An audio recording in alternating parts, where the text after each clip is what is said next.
Trevor looked ahead, the other standing at his side as he approached the coffin in the center of the room. His breath hitched as he moved. The sleeping soldier. That was what was apparently before him. That was, if he believed Sypha, anyway. But if he was being honest, between the coffin blocking all light from entering it and the giant blood tubes that were hanging from either side of it, it was beginning to look more and more like sleeping soldier and vampire were synonyms. He barely managed to get a step into the room before a hissing sound rang through the air.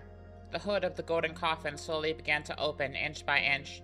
Trevor reached for the weapon at his side, but Sypha grabbed his hand, pushing it down. In that moment, she gave him a look that told him in no uncertain way to stay still, to just let this happen. And, unfortunately, from the look that Jonathan was giving him, he clearly felt the same way. "If this thing kills us, I'm not going to let either of you live it down at the pearly gates." Trevor sighed as the roof of the coffin continued to lift. The moonlight from the hole at the top of the cavern drifted into a beam that landed perfectly on top of the coffin, as it fully opened, revealing the face of somebody on the inside. Somebody who floated out of the coffin, landing gently on his feet, staring at all of them. "Would you mind telling me why you're here?" the newly formed man asked patiently. "The stories, the sleeping soldier, the one who sleeps beneath the earth," Sypha said quietly. From the way the man's head drifted towards her when she spoke, she was positive that he could still hear her.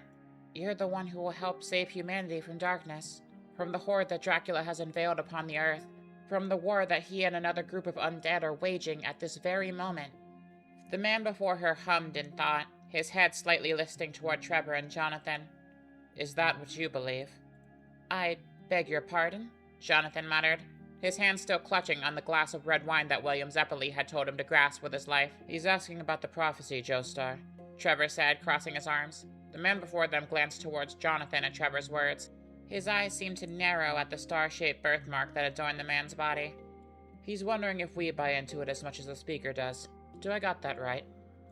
The soldier's eyes moved towards Trevor once more. "Do you?" "Do I believe that you're some kind of benevolent soldier conveniently sleeping beneath the earth just waiting to save the day? No. No, I don't," Trevor replied bluntly. "Belmont," the speaker girl began next to him. "As a matter of fact," Trevor cut her off, "I know what you are. You can see it too, can't you, Johnny?" Following Trevor's lead, Jonathan took a closer look at the person before him, at the pale skin that adorned his body and the glint of a fang that shimmered in the moonlight. There was no doubt about it. "He's a vampire," Jonathan replied. "And there you go," Trevor said back. "However, he doesn't seem like a hostile one," Jonathan continued. "He hasn't made a move to harm us just yet." The vampire before them seemed almost grateful at Jonathan's words. He didn't outwardly smile, but he did give the faintest hint of one. Trevor, in response to this situation, had his eye twitch. This place, this location that they found themselves in, it was one of Dio's. He knew that, at least. From the enemies they had to fight on the way in, there was no question. He also knew that both Dio and Dracula's people were fighting a war over who got to consume the people from the nearby town. So he knew that Dio's people couldn't be the only ones taking up residence nearby. Because of that, at first he assumed that the vampire before him was Dracula. But since this place belonged to Dio, there was no way. The Lord of all Nightmares wouldn't be caught squatting in another vampire's house after all. Which in Trevor's mind begged the question, "Just what the hell are you?" he asked, pulling his whip from his belt. "You're clearly an important enough creature to have this whole healing chamber to yourself. So what, did that stone mask thing make you too? You one of Dio's pals?" "By Dio, I assume you mean Dio Brando. I am aware of him," the vampire replied. "Do you work for him?" Trevor continued. The vampire before him floated upward, slowly moving to Trevor's position until they were basically side by side. "Why do you care?" he asked. His voice sounded almost tired to the untrained ear, but to Trevor it sounded sharp, focused. "Why on earth do you think? Between him and Dracula, humanity isn't long for this world," Trevor spat. "And you care about that, Belmont?" the vampire asked. Trevor stiffened in response. He had no reason to think that this thing wouldn't know his name. Most undead did, but it had been long enough that a lot of them didn't say it with any level of fear or reverence. If he was being honest, the vampire before him didn't either, but he did say it with a tone that implied something more than just recognition. "If I'm being honest, I didn't before. I'm the last of my clan, and humanity didn't exactly play a small part in that, but now... He looked to his side, seeing the earnest man by his side smile at him, alongside the pleading eyes of his new speaker acquaintance. Yeah, I want to continue my family's work, to protect innocent human lives. I see. Does he speak for the rest of you too? The man asked. Jonathan found himself smiling. Yes, I believe he does. The second those words left his lips, the vampire pounced, moving so quickly that Jonathan couldn't even keep track of him. In a blur, he grabbed the sword at his side, dashing towards Trevor so quickly that he seemed almost incorporeal. Everyone except Trevor was caught off guard. Trevor managed to catch the man's sword with his whip, twisting it out of his grip. The others took a couple more seconds to realize what was going on, but the second they did, Jonathan was already on top of the man, his hands sparking with hormone energy. Sypha was next to him, a flame burning between her fingers. The vampire before them began to laugh.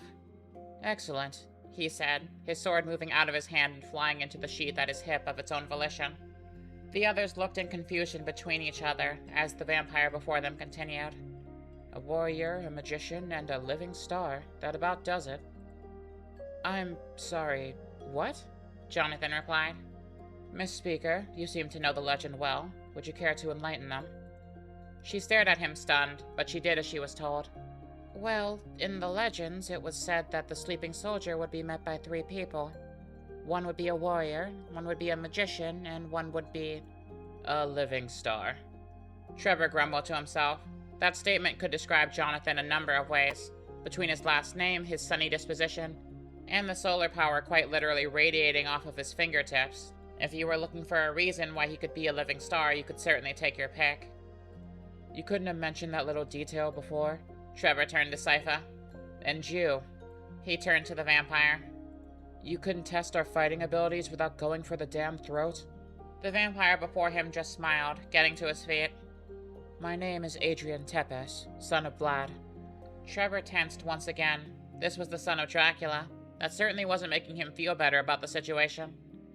Though I am also referred to by a different name in my home of Wallachia. Alucard. Wait, Alucard? As in the anti-Dracula?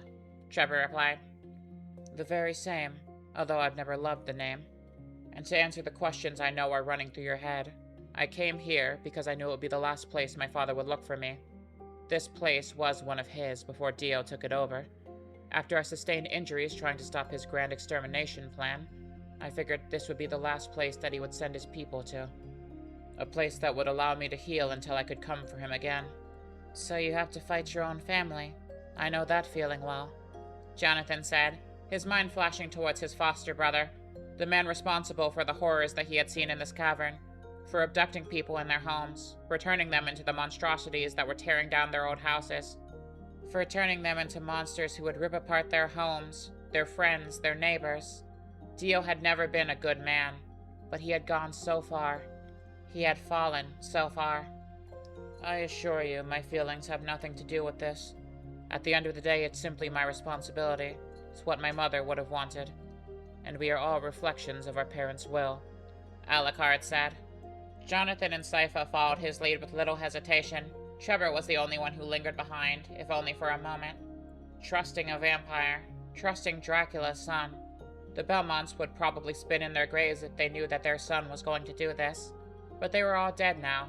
Trevor bitterly laughed to himself. It wouldn't be the first time I've let them down. William Zeppeli had managed to drag everybody from their cages one by one, making sure to carefully lower them onto the bridge beneath him. He had expected more resistance. The fact that he hadn't found it was concerning. They already reasoned that a good amount of Dio's people had simply gone into town to attack the citizenry. The fact that he wasn't attacked while undergoing this rescue mission was all but proof of that. Thankfully, it did make his job here easier. Even if he knew they would have an all-out war to go back to. He finally managed to help the last occupant out of her cage, the one that he had came here for, Poco's sister. He felt a smile of relief cross his face, a smile that only widened as the girl's personality became known to him. She almost seemed to glower at him, as though asking the man what had taken him so long. She even jerked her hand away from him as he lowered her onto the bridge. I assure you, miss, everything is perfectly safe now. Forgive me if I don't just take your word for it, she replied swiftly. I do thank you for helping me, but I have business to attend to. Yes, I'm sure you do. That business being your brother, I imagine. William Zeppeli replied, the girl looking up at him. We came here largely upon his request. We can bring you back to him, momentarily, before going back to Greshit. Did you say back to Greshit? She swallowed. You want to go back to that hellhole? If the monsters don't kill you, the guards will. I'm not dragging my brother back there. And where else would you go? I assure you the monsters who roam your city will be just as willing to pick up stragglers from the outside of the walls as the inn. William Zeppeli asked. The girl remained quiet. I have no intention of simply dropping you off without protection. After today, your town's monster problem will likely be over. Done with, one way or another. One way or another? She said. That doesn't sound particularly inspiring. William sighed. He wasn't entirely sure that he could chase the issue away. A war between the undead was practically unheard of, and one with humans caught in the middle was something he didn't fully know how to deal with. There would likely be more monsters in place tonight than he had ever seen in a single spot, between the undead and the night creatures that prowled the grounds. But something new gave him hope. He heard several footsteps ascending the stairwell at the end of the bridge, and watched as several new silhouettes darkened the pathway. One after another, the forms of Jonathan Joestar, Trevor Belmont, their newest speaker acquaintance, Cypher Bonatis, and a final form that he had never seen in person before stepped into the light. But while he might have not have seen the man in person, he had seen a silhouette. He had seen a vision of the future, of 4 figures standing together against the forces of evil. And they were here now, together, even though they didn't look quite as righteous as he had initially envisioned, even though they looked tired, and in the case of Trevor, more irritated than anything else. They were here. They matched the silhouette to a T. That was this group. He was sure of it. William felt a smile crossing his lips. It didn't matter if he knew what was yet to come for himself. Seeing the 4 of them with his own eyes right now, that was enough. Just what the hell are you on about, old man? Why are you looking at me? Trevor asked. Ignoring him, Jonathan spoke up. Is that who we came to find? Young Poco's sister? He smiled, kneeling next to the girl as William nodded. It's a pleasure to meet you, young miss. So, you're the people who are going to save Greshit, she muttered. Jonathan's muscles went stiff for a moment before he was able to force himself to relax, able to force himself to put on a smile, to reassure the girl who no doubt needed it. I'm certainly going to try. We all are, he said. The girl looked behind her. Alucard seemed competent enough. Sypha even gave the girl a smile. Trevor was the only one who didn't try to do either, but even in looking at him, she could tell there was a level of danger to the man. She just wondered, and hoped, that there was a level of danger within him that could compare to that of a vampire's. We most certainly are, William said, grabbing the wine glass from Jonathan's hand, looking deeply into it. Not a drop spilled, my boy, he smiled. Congratulations. He smiled at his young ward as he began looking towards the rest of the group. In that moment, Sypha blinked in confusion, leaning towards Trevor. The man in the top hat is staring at us. I'm aware of that, Trevor replied. Why is he staring? Sypha asked back. I don't know, Trevor shrugged. He's an odd old bastard, that one. Maybe he's trying to get in your head, see what makes you tick. He can do such a thing? He's over 100, wouldn't surprise me, Trevor replied. He isn't staring at you.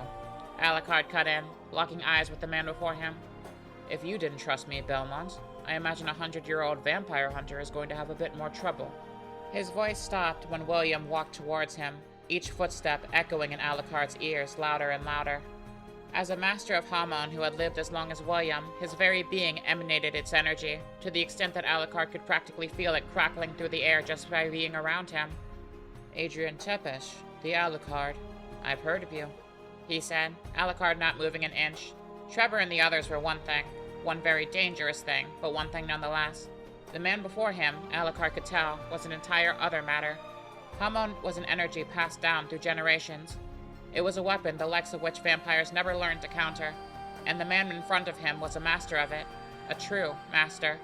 If he decided to fight Alucard for any reason, the man was only half sure he'd stand a chance, and that was being generous. He reached his hand forward. No sparks left his palm. No hum of the charge of the sunlight flowing through the air reached his ears. There was nothing. Nothing but an open hand and a pleasant smile. It's a pleasure to meet you, and I'm very sorry for your loss. The silence that hung through the air in that moment was palpable. Trevor himself felt his voice couch in his throat, not daring to move out into the open. Sypha and Poco's sister couldn't speak either, though the latter was more due to confusion than anything else. and Alucard himself just couldn't find any words in the moment.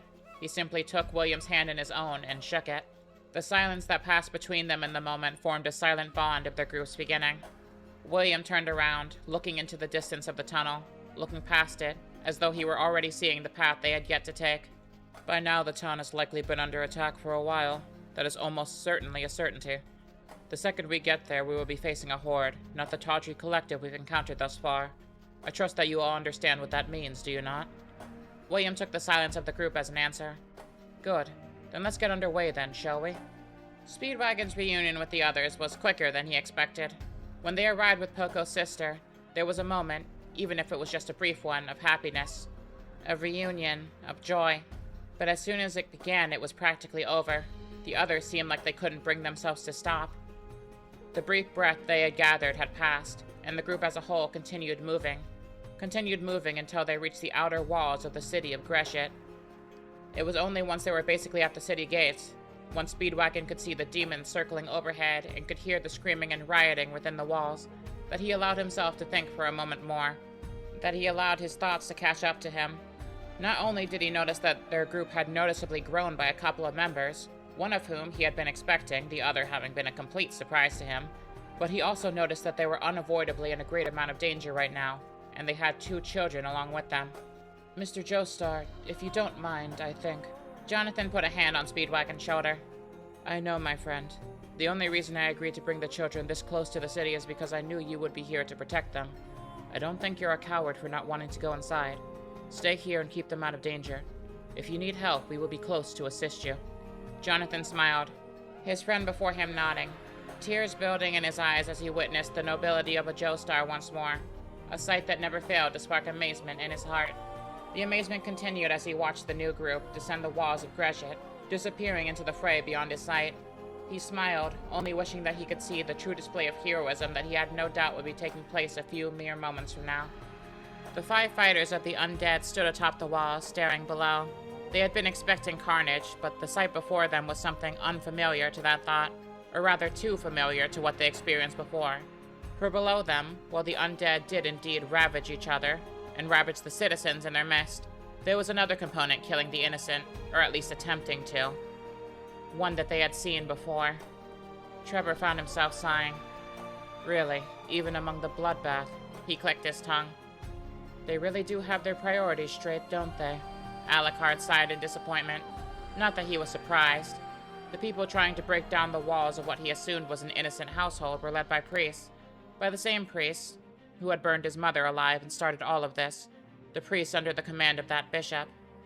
The Bishop of Targoviste, William said, his eye twitching. He's going after the speakers. Again. His eye twitched even further. I warned him. He had. He had warned him that he would come for him.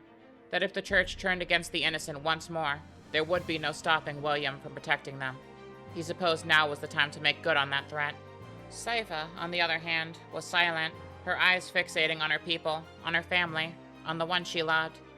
She knew they would be there no matter what, that they would stay, even if the people around them hated them. She would have agreed with that decision if she was there with them, but she wasn't. They were alone. All alone against those who wished them harm for the grave sin of wanting to help. Sypha tried her best to not have feelings of hatred. She knew that they were scared and confused, that these people were just looking for anybody with a semblance of authority to tell them what to do. They were easy to take advantage of, to direct, but it didn't stop the burning feeling in her chest, and it didn't stop the snarl from developing on her lip.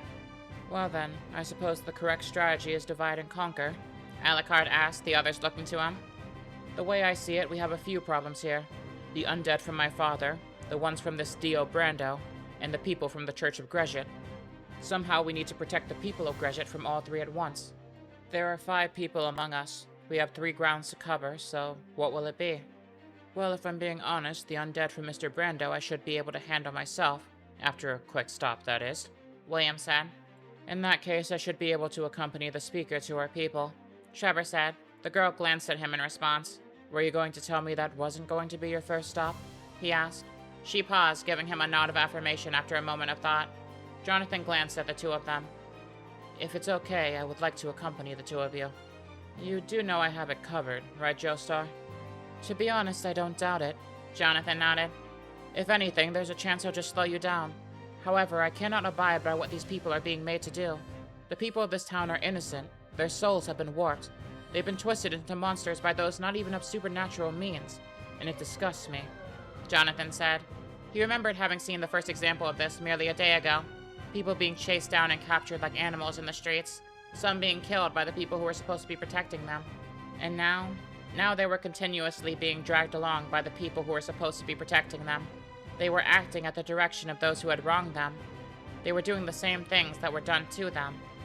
While Jonathan knew that Trevor could handle himself in a fight, more than even he could, he also knew that Trevor was just as irritated as he was, and that Trevor was not the kind of man who would suffer the behavior of these people so lightly. He was sure that he could keep the situation from escalating if he was allowed to. "Fine then," Trevor shrugged. "So I'm just left to myself to deal with Dio's people then," Alucard said. "Hardly seems a fair task for one man." Trevor looked over to him. "I'm certain the son of Dracula can handle himself just fine. We'll catch up to you when we can." Alucard sighed. "Then we better all get a move on then. The sooner this starts, the sooner you can catch up to me, as it were," he said, jumping off the edge of the wall, floating down toward the area where the clash was the heaviest. The others looked to themselves in silent agreement as they followed his lead, each of them departing toward their own sections of the city. The first part of William Zeppeli's plan was over far quicker than he had expected. He was planning on going over to the church and dealing with the bishop. He was a man who made good on his threats, and siccing his congregation on the people of this town, especially those only trying to help like the speakers, had made the bishop just as much of a monster as any of the undead that William had come across in his long life. He heard the screams of people into the distance as he walked towards the door of the church, the cause of all of those screams.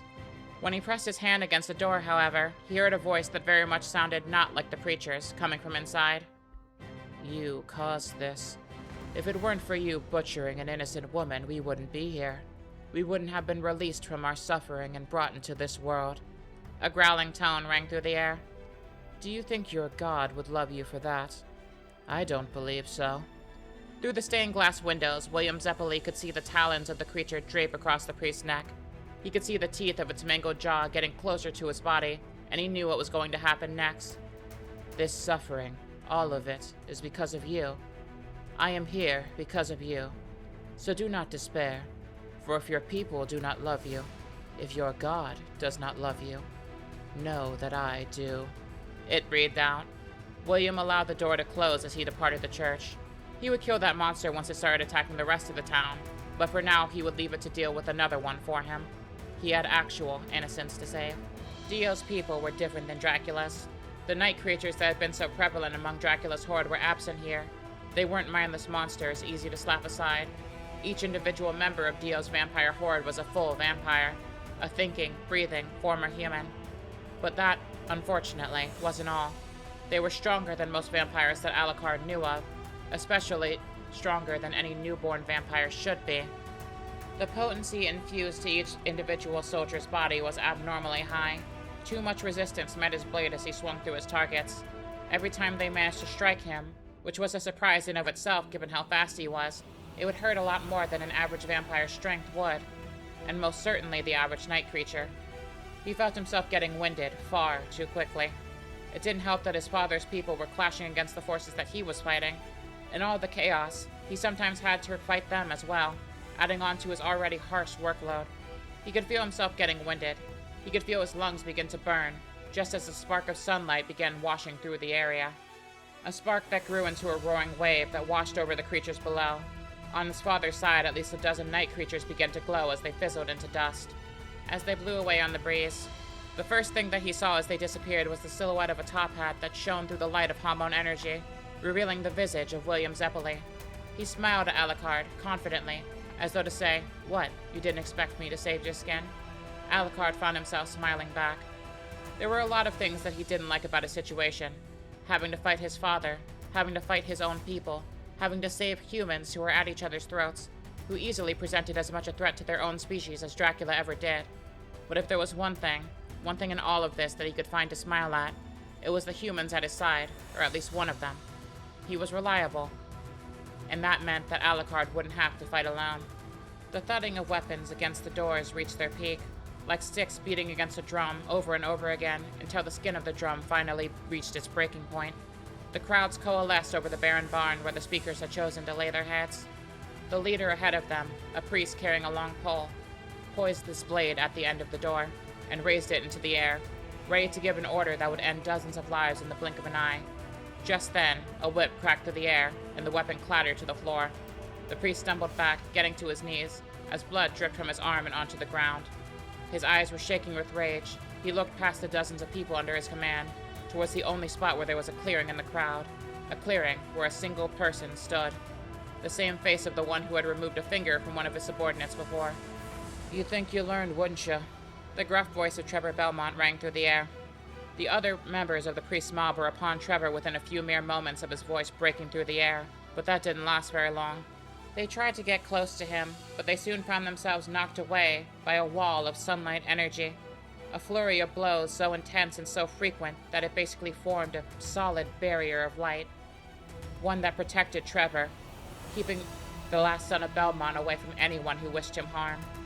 The roar of overdrive hung in the air, Jonathan Joestar taking his place beside Trevor Belmont. He took a deep breath as he allowed the hormone energy to flow away from him. "I understand the suffering that you all must have endured up to this point, but you don't need to sink to this level of villainy," he said, eyeing the crowd. Most of them simply ignored him. Unfortunately, most was the operative word. Some of them, at the priest's command, began charging towards him, towards the two of them, but they, too, were stopped in their tracks. For as they began to get close to them, a circle of fire surrounded the two of them. It didn't hurt them, rather it created a shield. It protected them. The mob looked around, searching frantically to find the source of the flame, only to find Sypha standing from above, her hands glowing with her magical light. She gave a sigh of relief. She had managed to get to her people in their time of need. She had managed to protect those who were trying to protect her people. Nobody was seriously hurt. They hadn't even managed to burn the door of the building down. "You people are at war with an undead army banging at your door, and you're focusing on people who aren't even harming you?" she shouted at the top of her lungs. "Seriously, look around. Your people are dying in the streets.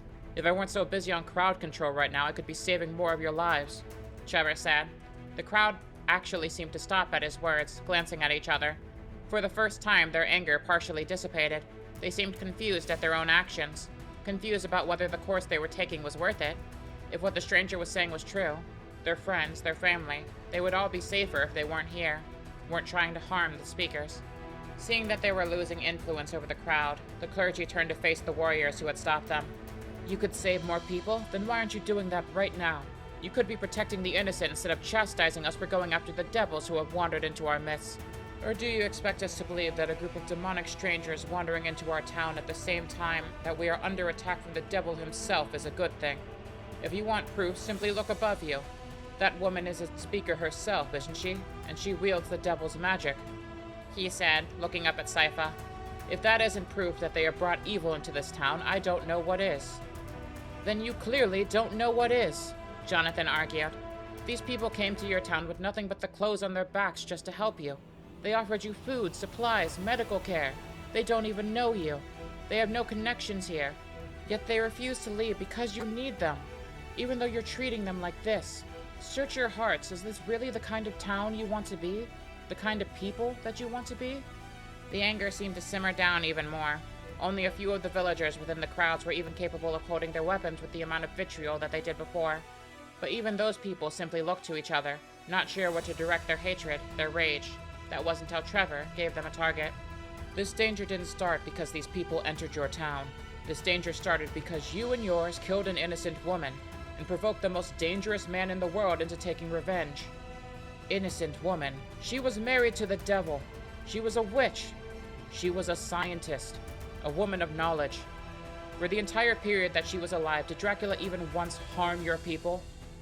The man seemed to have given up animosity toward the human race altogether. If you people had just left well enough alone, we probably wouldn't even have to worry about him again.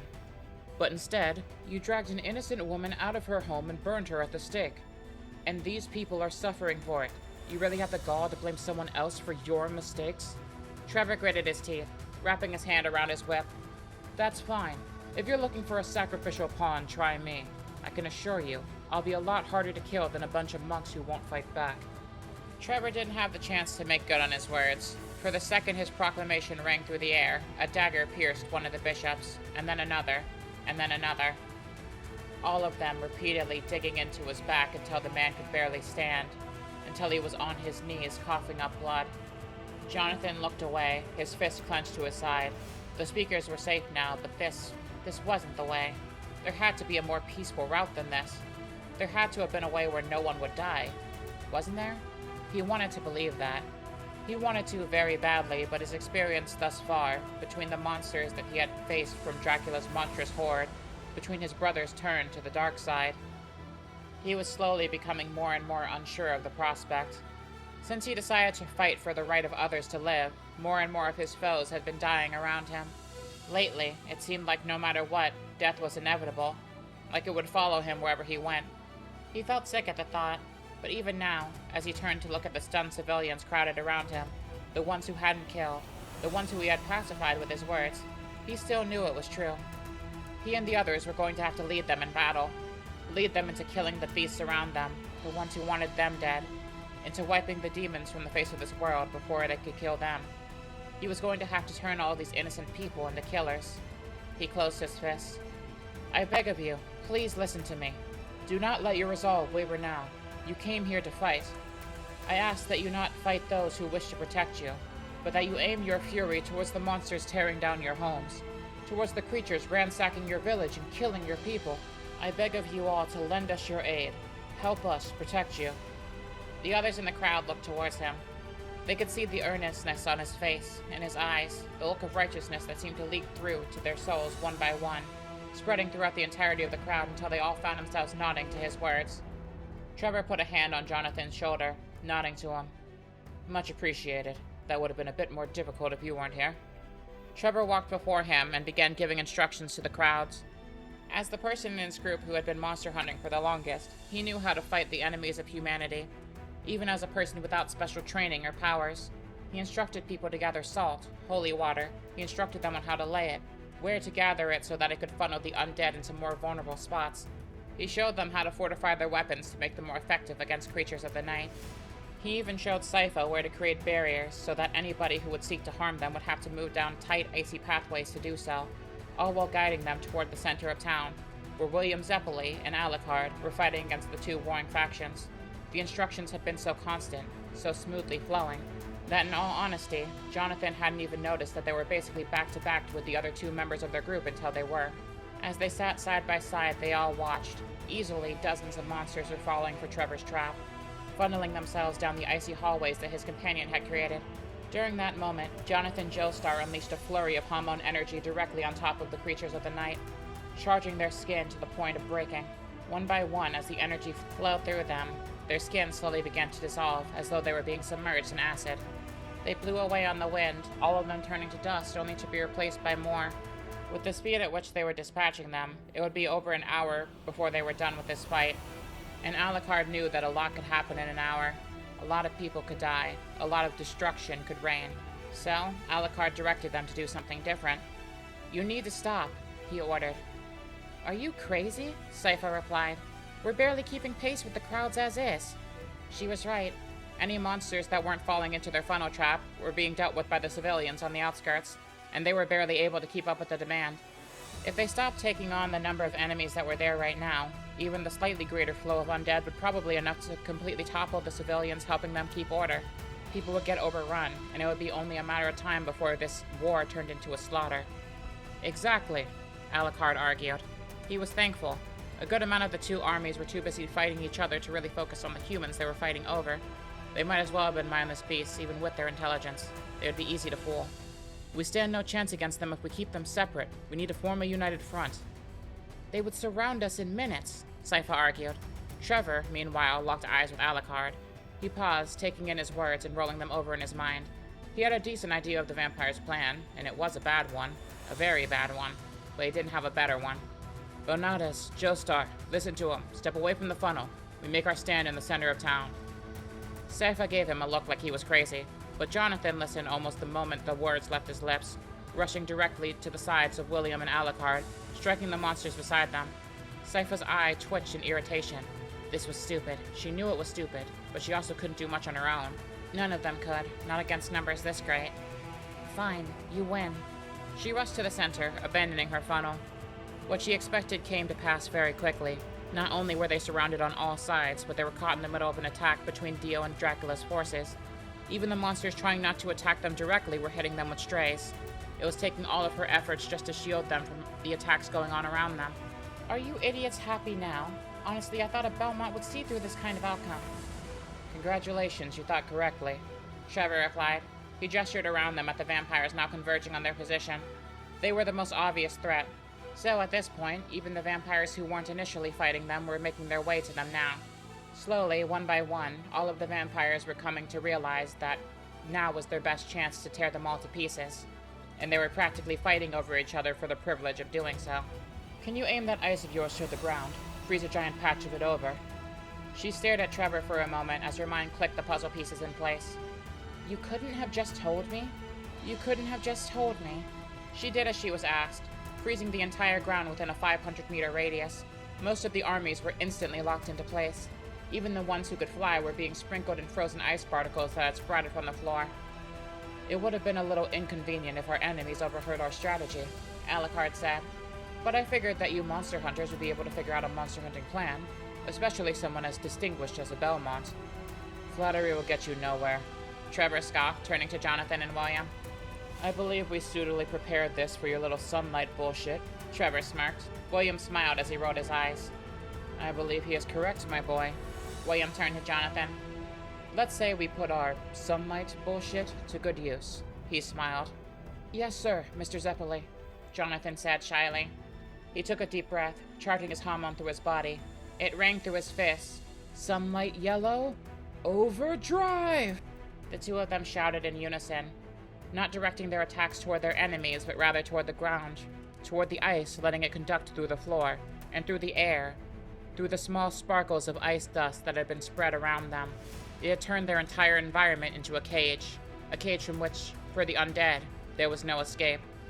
Every undead outside of Alucard fizzled into the sunlight, disappearing on the winds of the night. It had been their first mission together, and they had won. Not only won, it had been a complete victory. Hey everybody! Thank you so much for coming out to check out another video in Earth OCU, this time Jojovania edition. I wanted to do some of Dio's plan this episode, but then I realized it wouldn't make sense timeline-wise, considering most of this episode takes place over the rest of the night, and Dio's other actions would take place over the next few days. So I hope you don't mind that this mainly focused on Trevor and Jonathan's group. I was also really excited to finally be able to write Alucard, and I'm really excited to develop this relationship more with the others as things go on. I look forward to sharing that with you very soon. But, in the meantime, if you like this video, please feel free to let me know by leaving a like, and be sure to comment to make sure that you let me know what you liked about it. Finally, feel free to subscribe so you don't miss out on the future of this or any other series that I produce. Thanks for watching. Until next time, I've been your captain, and it's been a pleasure to take you on another tour of the strongest Earth in the multiverse. Goodbye now.